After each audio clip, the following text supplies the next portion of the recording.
आखिर भीष्म ने मृत्यु के समय सूर्यपुत्र कर्ण को कौन सा रहस्य बताया था? आखिर दोनों के बीच हुए संवाद में कौन कौन से रहस्य निकलकर बाहर आए? आप देख रहे हैं मिस्टीरियस सिंधु।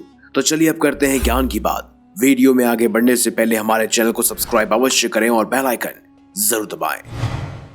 जब एक एक कर समस्त पांडव और कौरव योद्धा बाणों की शैया पर लेटे पितामह भीष्म से मिलकर अपने अपने शिविरों में चले गए, उसके उपरांत कर्ण अकेले ही भीष्म पितामह से मिलने पहुंचे और उनमें रहस्यमय संवाद हुआ।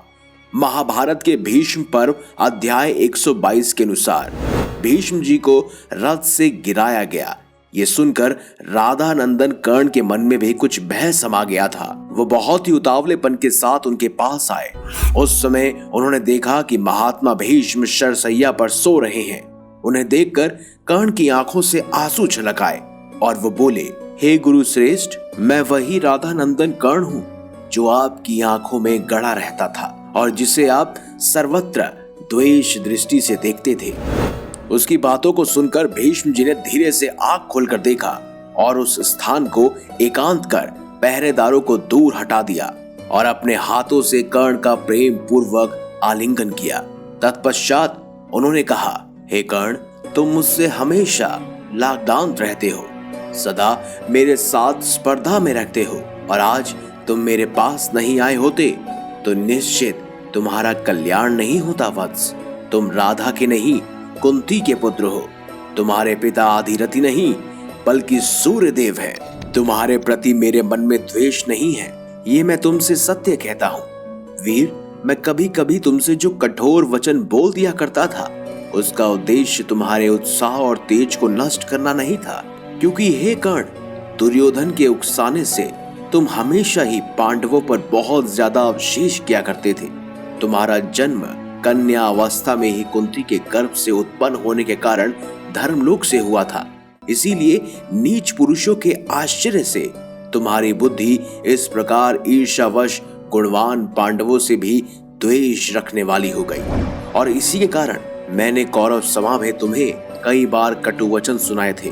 मैं जानता हूँ तुम्हारा पराक्रम समर भूमि में शत्रु के लिए दुस्साह है और दान में उत्तम निष्ठा रखने वाले हे वीर, मनुष्यों में तुम्हारे समान कोई और नहीं। मैं सदा अपने कुल में फूट डालने के डर से तुम्हें कटु वचन सुनाता रहा कर्ण। तुमने कुरु राज दुर्योधन के लिए कन्या लाने के लिए निमित्त अकेले काशीपुर में जाकर केवल धनुष की सहायता से वहां पर समस्त राजाओं को युद्ध में परास्त किया।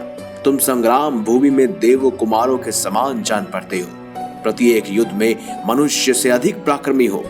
मैंने पहले जो तुम्हारे प्रति क्रोध किया था वो अब दूर हो गया है, क्योंकि प्रारंभ के विधान को कोई पुरुषार्थ नहीं टाल सकता। तभी कर्ण ने कहा, महाबली भीष्म, आप जो कुछ कह रहे हैं मैं भी उसे जानता हूँ। ये सब ठीक है, इसमें संशय नहीं। वास्तव में मैं कुंती का ही पुत्र हूँ, सूत पुत्र नहीं। परंतु माता कुंती ने तो मुझे पानी में बहा दिया था और सूत ने मुझे पाल पोस कर मुझे बड़ा किया। पूर्व काल से ही दुर्योधन के साथ स्नेह करता आया हूँ और प्रसन्नता पूर्वक रहता हूँ। दुर्योधन से मैंने ये प्रतिज्ञा कर ली है कि तुम्हारा जो जो दुष्कार्य कार्य होगा वो सब मैं पूरा करूंगा। दुर्योधन का ऐश्वर्य भोग कर मैं उसे निष्फल नहीं कर सकता। जैसे वासुदेव नंदन पांडव पुत्र अर्जुन की सहायता के लिए खड़े हैं, उसी प्रकार मैंने धन, शरीर, पुत्री तथा यक्ष सब कुछ दुर्योधन के लिए न्यौछावर कर दिया है।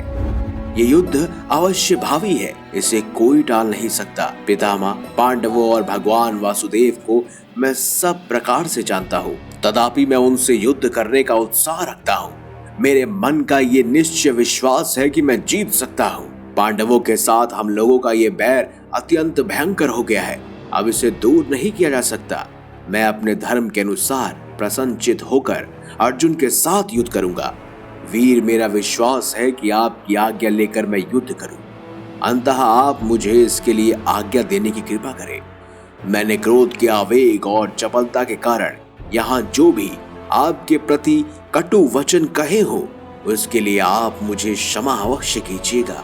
भीष्म पितामह ने कर्ण से कहा, यदि ये भयंकर बैर अब छूट नहीं सकता तो मैं तुम्हें आज्ञा देता हूँ कि तुम स्वर्ग की प्राप्ति की इच्छा से युद्ध करो, द्वेष और क्रोध को छोड़कर युद्ध करो।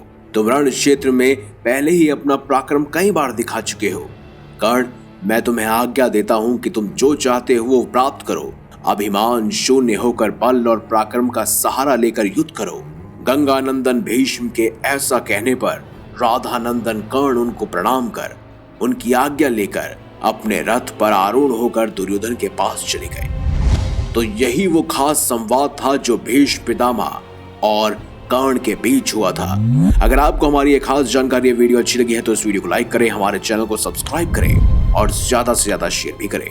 मिलेंगे अगली बार एक नई खास वीडियो के साथ। तब तक के लिए देखते रहिए संपूर्ण ज्ञान का केंद्र बिंदु मिस्टीरियस हिंदू।